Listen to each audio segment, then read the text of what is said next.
Hey there guys, the PC guy here, and a while ago I did a video about how overclocking your GPU can give you some extra frames for free and how much of a difference does it make. Now I also did a video about how to overclock your CPU, but I didn't really give you an example of how much you can stand to gain in terms of performance from doing it. You can check the videos, I will try to find them and put a little card or link in the description for them on exactly how to do it, but the point of this video is to show you, since I did not show you back then, how much of a performance gain you stand to get from overclocking your CPU. Now, most games are GPU bound, however, it kind of changes depending on what GPU you have and what sort of resolution you are playing at. Playing at lower resolutions like 1080p will put a higher toll on your CPU as opposed to your graphics card, and as you go to 1440p or 4K, then the GPU starts to be the limiting factor. So me playing on it 1080p right now is probably the perfect scenario to do it. However, I have an Intel i7 9700K. It's usually overclocked around the 5.1-ish gigahertz, depending on how hot it is and how hot I want my room to get. So that is, and it is paired with a 1660 Ti. So the CPU is kind of overpowering the GPU as it is. So I cannot really just give you a comparison of stock versus my overclock because that probably would not show you a lot. However, there's a nice solution for this problem. To allow myself to kind of balance out my overpowered CPU compared to my GPU, Intel's Extreme Tuning utility lets me easily underclock or well adjust the settings on my processor overclock. Obviously, you can also do it in the BIOS, and it is how you usually set an overclock if you want to have it last and be active throughout multiple restarts.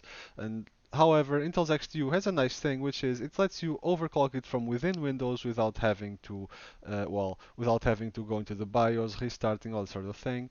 Thing is, it does not persist when you restart the PC. It's nice for testing and for min-maxing and do little things like that, but it's not really ideal to make a lasting overclock because you would have to do it every time. In this case, what I'm going to do is I'm going to show you a couple of games, not many mind you, just a couple so you get the idea of the performance, show you them running right now at the 5 gigahertz overclock that I have running at this moment, and then I will massively underclock. I will set the core ratios to a lot lower than they are now, so that the CPU will become the limiting factor. You often see people thinking that they need a super great processor to play their video games. However, like I said, usually the GPU is the most important.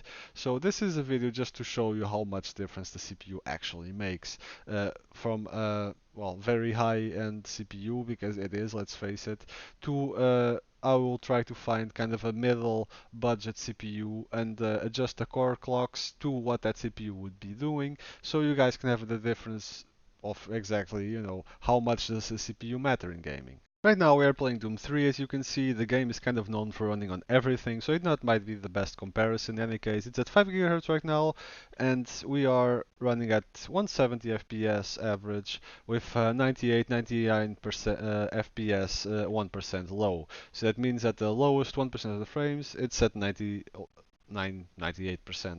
FPS rate. So you should not notice a lot of frame drops and stuttering or anything like that in the game. So I headed over to XTU. I set the cores to 36 times, so 3.6 gigahertz clock speed then, as opposed to the usual 5 gigahertz. I did not touch anything else. It's just an test, and obviously it has more cores than a lower end processor would have. However, I'm not going to go as far as disabling cores because that's a lot more trouble.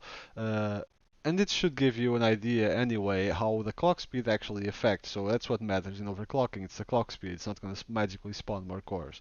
So I just set it here. I hit apply. It will not save it. So if you close XTU, your CPU is going back to normal, and I'm going back to Doom. Now, coming back to Doom, as you can see, the frames are not a whole lot different. You are at 150, 170, depending what you're doing. The average FPS is at 160 right now, and the 1% low, however, is at 73, 75. So that's pretty much a difference that we can see. Because Doom is a game that's known to run on pretty much anything, I thought, well, let's try another game. So let's see Metro Exodus, for example. This is just a starting arrow with not a whole lot going on, but right now, as you can see, we're at the 5 gigahertz clock, and it is running at, well, 100-ish FPS with an average of sometimes dropping down around to the 70s. Dropping the clocks down to 3.6, which is well the base clock on the 9700K, you do see a small decrease there. However, very small indeed. So remember we're comparing a 5 GHz overclock to a 3.6 GHz clock. So that is quite a big difference. And however, you are not really seeing a lot of difference in terms of frame rate. So with this very short, very limited testing that we have just did, what conclusions can we get to? In most games, you will not need a massive overpowered CPU when paired with a GPU like this.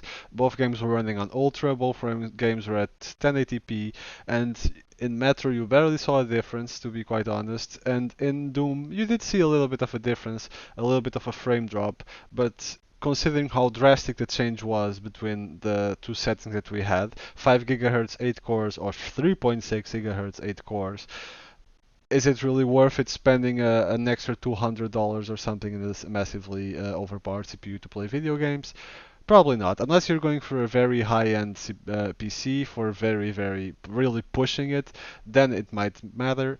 In most cases, you won't need a really crazy CPU. You're better off saving that money and applying it to a better, higher up GPU to actually deliver better performance. As far as the average FPS, like you saw, the difference was very minimal considering the drastic change. However, what you did see is the difference in the 1% lows. This means that it does help prevent stuttering and what you can be perceived as FPS drops when you are on busier areas or with more stuff going on in your PC. Also, the extra cores help in case your PC is doing something in the background. It won't affect your game. If you have stuff open like a web browser or voice chat, then the extra cores help with all the extra things that are happening on your PC. The actual gaming goes, this just goes to show that if you're playing on 1080p or even at 1440p, you probably don't necessarily need 3900X or 97 or 9900K to play video games at very good frame rates and quality. Like I said, I would save my money if I were you, and if you're not really chasing the best of the best, I would probably settle for a mid-tier CPU with, in this case, for example, a 3700X, something like that.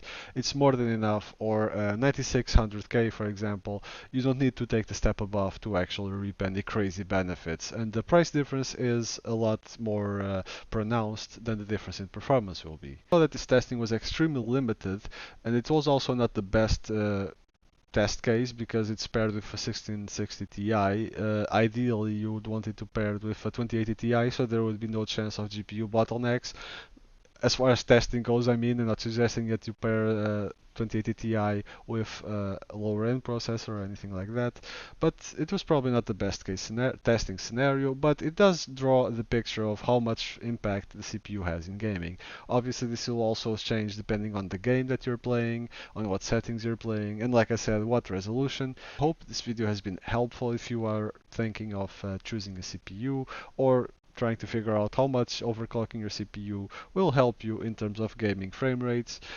I still advise that you overclock your CPU to the best of its potential because, well, even if it does not help much, it always helps a bit. Even if it does not give you an extra 20 frames, if it helps with the low frame rates that you can sometimes experience, then it will be a better gaming experience overall.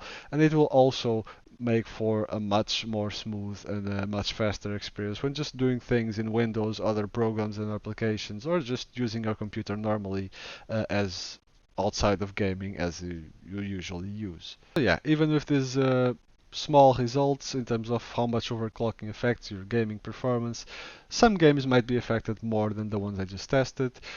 And I still advise overclocking your CPU to as much as it can handle within reason and caution, not to shorten its lifespan, obviously. This has been XBC Guy. If you enjoy the content, drop a like and consider subscribing to check our other videos.